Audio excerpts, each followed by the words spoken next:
Olá, seja muito bem-vindo, bem-vinda ao Aqui Tem Vaga. A gente fala agora de mercado de trabalho, tudo o que acontece, no termo mais amplo na palavra, para você ficar muito bem atualizado em termos de empregabilidade.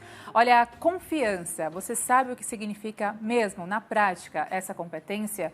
Fica por aqui porque o Cyril Schneider, fundador da X-Science, vai contar tudo e mais um pouco a respeito dessa temática que a gente fala direcionado para os colaboradores, para as lideranças e para a pessoa mesmo, seja ela profissional ou pessoalmente falando, não é? Bem-vindo. Muito obrigado pelo convite. Cyril, o que é a confiança? Qual é o aspecto dessa competência que a gente tem que sinalizar e entender propriamente? Então vamos lá, as pessoas geralmente elas confundem três palavras que eu acho que é interessante detalhar. Elas confundem a palavra segurança ou insegurança, né? Eu me sinto insegura, a palavra confiança e a palavra confiabilidade. São três palavras diferentes. A segurança ou a insegurança, ela parte de uma emoção. Então, eu posso me sentir inseguro, por exemplo, na rua, mas quando eu chego em casa, tranco a porta, eu me sinto seguro novamente. Então, essa emoção ela fica dentro de mim. Quando essa emoção ela começa a se transformar em comportamento, esse comportamento se torna visível, aí eu caio na competência da confiança. A confiança é uma competência de relacionamento que te permite, por meio dos seus comportamentos, de se aproximar das pessoas ou se afastar das pessoas. E aí vem a confiabilidade. A confiabilidade ela parte do caráter, da idoneidade da pessoa. Então, por exemplo, uma pessoa que tem umas intenções contigo, ela não é confiável para você.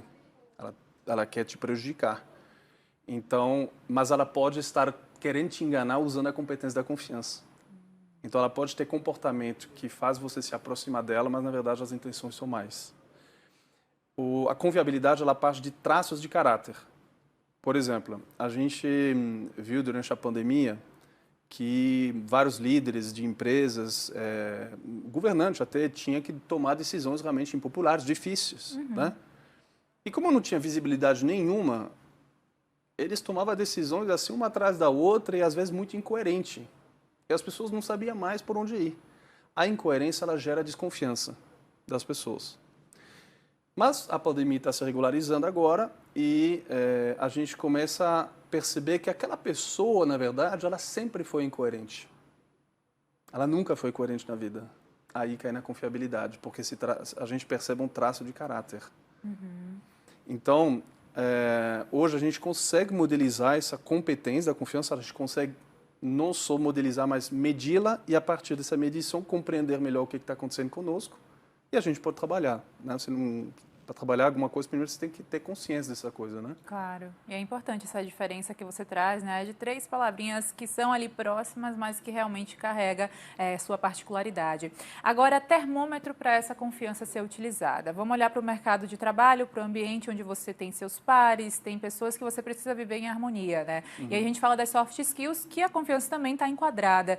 Como é que a gente desenvolve ela a ponto de não ser extremamente arrogante ao ser muito autoconfiante e também não ser passado como não sentir tanta firmeza nessa pessoa?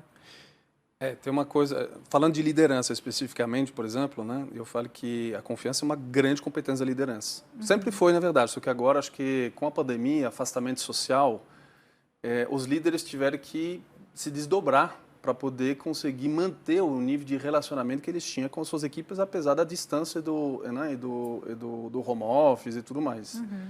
Então, porque quando você vê a pessoa que você lida com ela todo dia, você consegue sentir as coisas.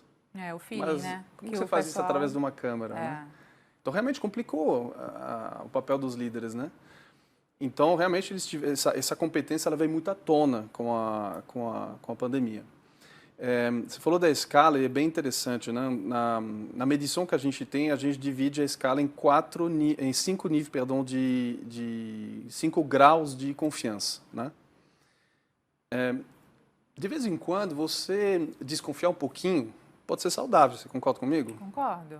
Né? Você vai, sei lá, Prudência, né? você vai comprar um imóvel, um apartamento na planta.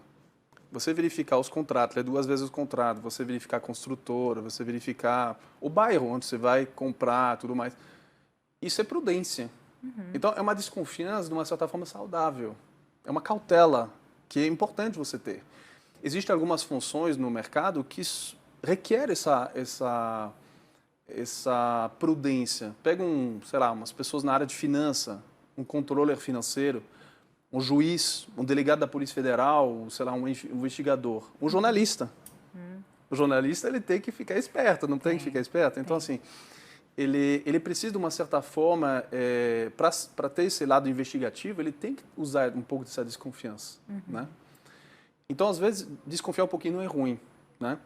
Numa medição de 0 a 100%, a gente considera que entre 50% seria quando você está acima do muro, sabe? Você fala assim, eu vou pagar para ver. Sei. Esse é 50%. Você fica lá só observando. Né? Então, matematicamente falando, a confiança de uma escala de 0 a 100, ela começaria com 51, né? Essa seria a medição da confiança. Então, entre 40 e 60, a gente está nessa zona de prudência, né? Abaixo de 40, entre 40 e 20, eu já começo a afastar as pessoas. Então, quando meus comportamentos, realmente, as pessoas começam a se distanciar. Né? Ou eu quero me distanciar delas, ou elas querem se distanciar de mim. Né?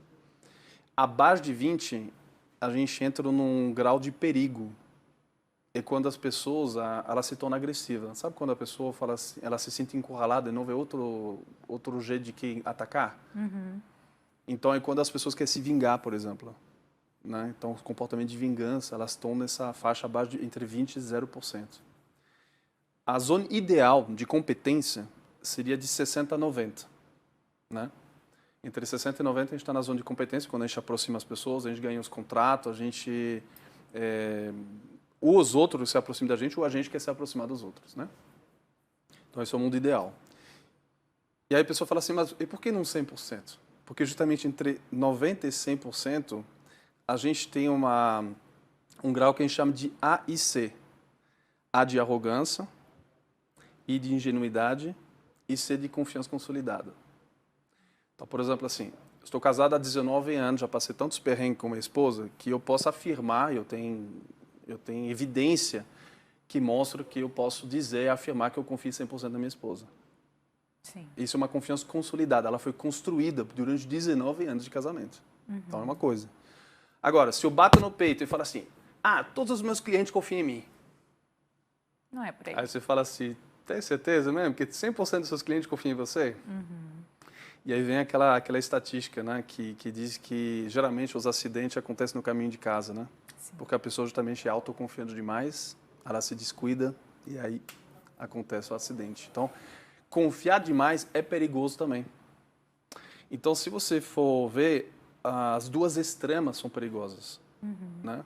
Abaixo de 20 é perigoso, acima de 90 é perigoso. Então, a gente fala que o ideal seria navegar entre os 40, que é um pouco de desconfiança cautelosa, e os 90. Esse seria o mundo ideal. Né? E isso eu diria que é um treino. Né? É um treino porque, por mais que a gente pode entender de tudo sobre a confiança, eu conheço todos as dimensões, os níveis da confiança, toda a modelização da confiança, isso não me obriga em confiar em ninguém. Com certeza. Porque às vezes a pessoa que está na minha frente não merece confiança. Tem o grau de merecimento também que é importante. Agora, vamos imaginar uma cena de entrevista de emprego, por exemplo. Todo mundo fala, né? Tem que chegar autoconfiante, né? Coerente também com aquilo que você coloca ali no seu currículo, ou o que você vai falar, ou o que você realmente tem de experiência. Como é que a competência e a confiança fica analisada nesse sentido? Então, aí a gente vai para... a gente tem 3 níveis da confiança, que a gente chama, né? A autoconfiança, que você falou, que é muito importante, que é a confiança que a gente tem em nós mesmos. A confiança que eu sou capaz de dar para o outro e a confiança que eu sou capaz de receber do outro. Ou seja, o quanto eu sou capaz de inspirar o outro para poder receber essa confiança dele. E esses 3 níveis, eles são conectados entre eles. Se você tem uma baixa autoconfiança de você não confia em você, você vai conseguir confiar no outro? Não. Dificilmente. Não estou dizendo que é impossível, mas vai ser mais difícil. Vai. Né?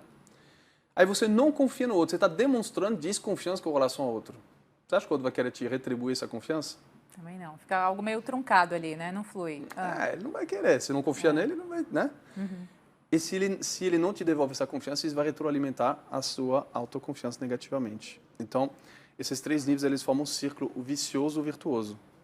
Agora, o contrário pode ser verdade. Se eu tenho uma autoconfiança alta, eu consigo confiar no outro, eu consigo fazer o primeiro passo, o outro me devolve essa confiança e isso retroalimenta positivamente a minha. E aí eu entro no círculo virtuoso. Então, quando a gente está numa entrevista, o que acontece? Principalmente no começo, quando as pessoas não têm muita experiência em entrevista, né? Esse negócio de primeiro emprego, né? A pessoa tem a sensação de não receber a confiança do entrevistador. O cara está desconfiado. E isso impacta a autoconfiança dele. E aí ele chega e começa a tremer, né? Sim, nervosismo, a falha, nervosinho, a voz, exatamente. E aí, na verdade, eu acho que a dica que fica para a entrevista é a seguinte. A pessoa que está do outro lado te entrevistando, ela não está desconfiada de você.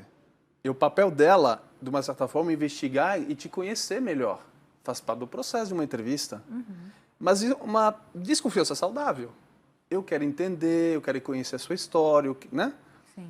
Então, não é desconfiado isso. Não é uma desconfiança. Aliás, quanto mais pergunta a pessoa vai fazer, melhor é para você. Porque mais chance você tem de você falar de você, de trazer seus pontos fortes. Isso é bom. Sim. Isso não é ruim, isso é ótimo. E às vezes a gente tem a sensação contrária. O cara está fazendo muita pergunta, então ele está desconfiado. Não é isso? Às vezes verdade. que a gente tem essa acho sensação? Que a maioria das vezes é assim, né? Que sai Mas eu acho que é aí que a gente tem que fazer a virada de chave. A dica que eu deixo para as pessoas é justamente isso. Quanto mais pergunta o entrevistador faz, mais interessado ele tem em você. Boa dica. De ficar atento, né? Porque se você não gostou, você é entrevistadora, você é recrutadora, você não gostou da pessoa, você vai ficar insistindo? Não. Você já descarta. Não preciso mais nada, não gostei, tá fora. Agora, você gostou da pessoa, me interessa, então eu quero saber mais, quero saber mais, quero saber mais. Então, quanto mais a pessoa pergunta, mais ela está interessada. Isso não é desconfiança. Pelo contrário, ela está te dando um voto de confiança de te conhecer melhor. E isso tem que retroalimentar minha autoconfiança. Caramba, ela está gostando de mim. Olha que legal, olha, ela está me fazendo pergunta. Ela está interessada. Isso tem que ajudar o candidato nessa hora. Sim. Boa mudança aí de mindset, né? É uma questão de mindset mesmo. Agora, Cirili, confiança e merecimento. Tem um paralelo aí? Quanto mais confiável ou passar esse sentido de confiança ou ser mesmo autoconfiante, também está interligado ao grau de merecimento da coisa ou não é bem por aí, Lane, depende? Veja só, uma das dimensões da confiança, são 9 dimensões, né? Depois eu posso citar elas, mas para responder a tua pergunta, uma das dimensões é a dimensão do perdão, né? E as pessoas, às vezes, elas acham que perdoar é esquecer. E perdoar não é esquecer. A melhor definição que eu encontrei para o perdão é virar a página. Né? Todo mundo tem seu livro da vida. Sim. Quando você perdoa, você vira a página. Você não está arrancando a página. Esquecer seria arrancar a página do livro. Não estou arrancando nada. Vai continuar lá escrito. Né? E eu me dou a oportunidade de escrever um novo capítulo. Quando me dou essa oportunidade de escrever um novo capítulo, é um ato de libertação. A dicotomia do perdão é o rancor. Sabe aquele negócio de gato escaldado ter medo de água fria? Cara, me lasquei tanto que isso aqui nunca mais vou fazer na vida. Sim. Né? E aí a gente fica com aquelas crenças, né? A gente cria um monte de crença na nossa cabeça que acaba nos limitando, na verdade. A gente nos trava. Verdade. Quando a gente abre mão disso, quando a gente vira a página, é um ato de libertação. Quando eu perdoo o outro, o que o outro vai fazer com esse perdão? Esse problema é dele. Mas eu me liberto disso. Eu não vou ficar magoado. Eu não vou ficar rancoroso com isso, né? Então eu decidi seguir em diante. As pessoas, elas confundem também perdoar com isentar a justiça. Perdoar não é isentar a justiça. Imagine que você, sei lá, sofre um acidente de carro, né? Carro destruído, você sai ilesa, você entende que foi um acidente, então você decide perdoar a pessoa, porque você não quer ficar magoado com ela, mas isso não quer dizer que ela não vai ter que pagar teu carro. Sim. Isso é justiça. Qual o grande problema? É que a gente vive numa sociedade em que tem muita injustiça. Então, claro que é mais difícil virar a página quando me sinto injustiçado. E aí vem a questão do merecimento que você estava perguntando. Você está numa relação e todo mundo falha. Então, eu tenho comportamentos que vão gerar desconfiança, né, natural. Tem altos e baixos, todo mundo é feito de emoções, então a gente, né, tem nossos altos e baixos, ok? E eu posso, de repente, pisar na bola. Bom, o outro pode me perdoar uma vez. Aí, beleza, ele me deu esse voto de perdão e segue em frente. Vamos escrever um novo capítulo. Só que se isso começa a se repetir muitas vezes. Ou Vem um seja, abuso de confiança aí, né? exatamente. E aí vem a questão do merecimento. Você merece mesmo? Pô, eu já te perdoei 3 vezes, cara. Vai ter 4, quinta, 10 vezes? Não. Chega um momento, a pessoa fala, chega. Sim. E aí cai nessa questão da confiabilidade que a gente estava falando. Essa pessoa não é confiável. Eu não vou mais confiar nela. Acabou. Não é digno de confiança. Já confiei antes, perdoei. Não sou besta também, não sou trouxa. Então, tem um momento que chega, né? Então, isso é uma coisa que as pessoas, acho que elas têm que ter em mente também. O perdão, ele é importante para seguir em diante, né? E lembrando que o perdão, ele acontece primeiro comigo, é um ato de libertação comigo, mas também não posso ser ingênuo. Seria ingenuidade, né? Ficar perdoando o tempo inteiro. Alguém que quer te prejudicar. Isso não dá. Agora, você citou inicialmente o cenário da pandemia, que obviamente trouxe muita mudança em termos de relacionamento mesmo humano, não só pelo remoto existente, pela digitalização que inicialmente foi forçada e posteriormente foi aí, né, fazendo cada vez mais parte do dia a dia, como hoje a gente não se vê mais sem aplicativos, startups existindo e tal. Mas saúde mental também foi um tema que veio muito forte com a pandemia e isso também impacta em termos de relacionamento humano, né? A gente tem burnout, tem pânico, depressão, ansiedade, tudo isso também dentro do esgotamento quando a gente olha para o cenário de mercado de trabalho. Como trabalhar esses pontos? Quem sabe a confiança vem a ajudar de certa forma? Como é que a gente introduz esse aspecto, essa competência também na tratativa da saúde mental? Tem uma competência, uma das dimensões também, das 9 dimensões. Depois a gente pode colocar, a lista, eu passo a lista aqui, a gente pode colocar a lista. E tem um site também que as pessoas podem pesquisar. Mas uma das grandes dimensões da confiança é a empatia. Só que nós temos um grande problema no Brasil, Leni, com isso. Porque o brasileiro, ele não é empático. Você não acha? Você é francês, não, né? Não acho, eu tenho certeza. Ah, tá bom. Então, continua no levantamento. O brasileiro é simpático. Ah, tá. Ele não é empático. Essas diferencinhas são pegadinhas, né, de palavras. Então, mas vamos lá. Eu vou explicar por quê. E aí vou responder a tua pergunta sobre a saúde mental. Quando você pergunta para as pessoas o que é empatia, aliás, qual é a sua definição da empatia? Empatia é quando você consegue se colocar no lugar do outro e tem uma projeção de tratamento daquilo que você gostaria de ser tratado. Então, eu sou empática com você, eu vou te tratar da maneira que eu gostaria de ser tratada, tratar bem. É mais ou menos por aí? Só que isso é totalmente antipático. É sério? É. Nossa, tá bom, Cirilo. Então, redefinições, agora atualizar. Pode falar, então. O que é empatia, Cirilo? Vamos lá. Imagine se o médico lá do pronto-socorro, se ele tivesse que sentir a dor de todos os pacientes que passassem na frente dele. Você acha que ele trabalharia? Não. Um psiquiatra, se ele tivesse que entrar na loucura de todos os pacientes dele, você acha que ele trabalharia? Não, também. Né? Então, eu não sou outro, então eu não posso me colocar no lugar dele. Eu não sou outro. Eu não posso me colocar no seu lugar. Eu não sou você. Eu nunca serei você. Então, é impossível me colocar no seu lugar. A Harvard Business Review lançou uma coleção sobre inteligência emocional bem interessante e tem um livrinho que é específico sobre empatia. E tem um estudo que foi feito com 3 grupos de mulheres. O primeiro grupo são mulheres que nunca tiveram filho, nunca tiveram parto na vida. O segundo grupo são mulheres que tiveram um parto muito fácil, muito tranquila. Tipo, sabe? Não sentiu nada. Nem estudou. Né? Beleza. E o terceiro grupo de mulheres que tiveram parto extremamente difícil, muito doloroso, muito complicado, parto de alto risco. Né? E aí, essas mulheres que tiveram parto de alto risco contaram as suas histórias para os 2 outros grupos. E aí observaram, as mulheres que nunca tiveram parto foram mais empáticas do que as mulheres que tiveram parto fácil. Olha... Porque as mulheres que tiveram um parto fácil falam, imagina, isso é frescura. Foi fácil para mim. Né?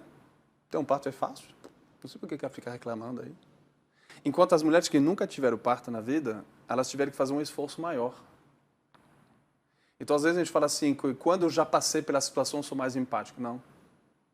Pelo contrário. Eu sobrevivi a um câncer, por exemplo. Mas não quer dizer que o que eu fiz, todo mundo vai conseguir fazer. Não é porque eu consegui que todos vão conseguir. Sim. Eu não posso chegar para as pessoas e falar assim, imagina, eu consegui sobreviver, você também. Não. Não funciona assim. Se fosse, seria fácil, mas não é. Então, a empatia é a capacidade que a gente tem, a competência que a gente tem de se conectar com o outro. E para me conectar com o outro, eu tenho que saber fazer duas coisas. A primeira, reconhecer as diferenças dele e depois aceitá-las. Boa. Isso não é fácil.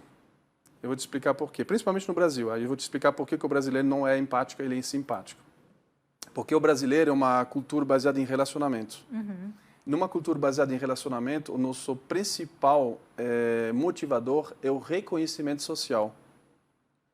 Então, para ser reconhecido socialmente, para me sentir reconhecido, eu quero que todo mundo concorda comigo. E quando alguém discorda de mim, ele está me discriminando. E se ele me discrimina, ele se torna um opositor, ele se torna um inimigo. E aí que vem a grande virada de chave que a gente tenta ensinar nas empresas, né, principalmente. O brasileiro não faz a diferença entre aceitar e concordar. Eu posso aceitar que você tem uma opinião diferente e não concordar contigo. Mas eu posso respeitar a sua opinião, eu posso respeitar a sua decisão, o seu ponto de vista, e não concordar com você. Não, a gente está deixa eu ver nessa época de eleição, olha a polarização que está acontecendo.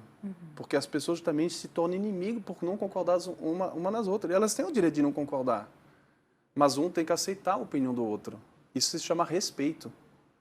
Hoje todo mundo fala muito de diversidade, né?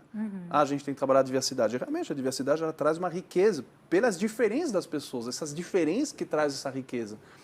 Só que, como que eu vou trabalhar a riqueza dessas pessoas se eu não aceito a diferença do outro? Eu não aceito o outro. É difícil, eu não vou conseguir aproveitar. Então, eu falo que o brasileiro, por ser uma cultura baseada em relacionamento, ele se pela de medo de uma discussão. É tabu a discussão aqui. Na Europa, na França, principalmente sou francês, então na França a discussão é esporte nacional. Né? O francês fez a Revolução Francesa, adora uma discussão. Né?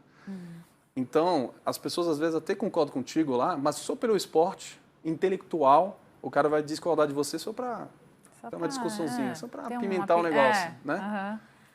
Aqui não, aqui, Deus me livre, discutir, meu Deus, não pode. É tabu aqui, né? Então, o brasileiro, eu falo que ele é simpático porque, na verdade, ele não concorda contigo, ele não aceita, ele não concorda, mas ele te faz um sorrisão, te fala, dá um tapinha nas costas, beleza. E aí, né? você E aí não ele é sabe simpático, a concorda com tudo.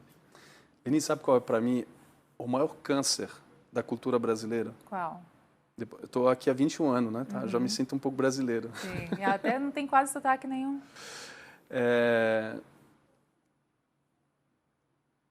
O grande problema do brasileiro, como ele se pela de medo de discussão, né, de confronto, ele tem aquele pensamento, deixa para lá. E não enfrenta o problema E não enfrenta. É. Então, ele vê um monte de problema, não, deixa para lá.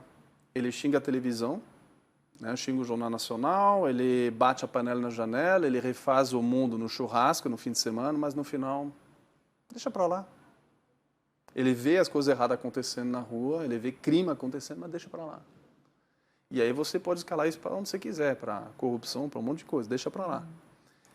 Né? Então, esse é um grande problema porque a gente não enfrenta realmente os problemas. As pessoas não enfrentam, sabe? Sim. Cirília, a gente está quase chegando ao final. Antes de mais nada, eu vou só abrir aqui para um quadro que a gente tem, uma perguntinha de telespectador que manda no e-mail que já está aparecendo na sua tela. Aqui tem vaga@band.com.br, é o espaço que a gente abre para você conversar com um especialista que vem aqui até o estúdio para falar sobre mercado de trabalho e carreira.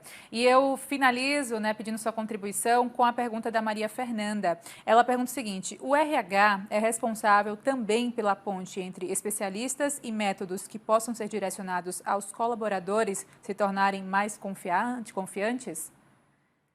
Sem dúvida, acho que o RH, o grande papel do RH é fomentar, na verdade, trabalhar todos os assuntos ligados a recursos humanos. A questão da confiança Eu falo que por trás de todo CNPJ existe um CPF. Não existe negócio entre CNPJ, existe negócio entre CPF.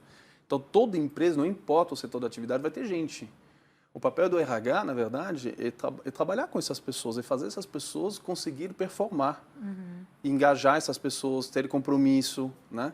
E a confiança, se você for ver, não existe negócio sem relacionamento. E não vai ter relacionamento sem confiança. Então, eu acho que é um grande papel, sim, do RH trazer esse tipo de tema para dentro das empresas, tema da empatia, para trabalhar a questão da diversidade, a questão da cooperação, a questão, por exemplo, da coerência daquilo que se faz, a autenticidade.